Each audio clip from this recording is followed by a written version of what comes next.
Go. I was born in Auckland in 1956 to Danish parents, Ilse and Bent Bryder. And Danish was my first language, which I spoke until about the age of 5, although we had English neighbours. And so by the time I went to school, I was pretty fluent in English for a 5-year-old at least.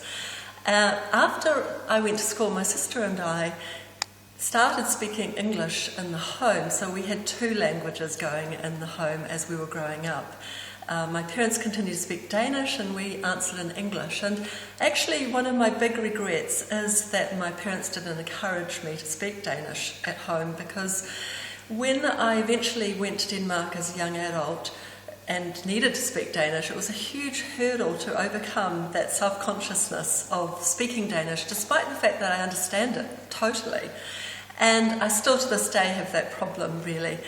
However, I did speak Danish when I eventually went to Denmark, and a funny story was in England when I spoke to this Danish guy that I met, and he said, you speak Danish like the Queen. And of course the Queen is of my parents' generation, and that is the kind of Danish I learnt. So the kind of Danish I learnt was frozen in the 1950s.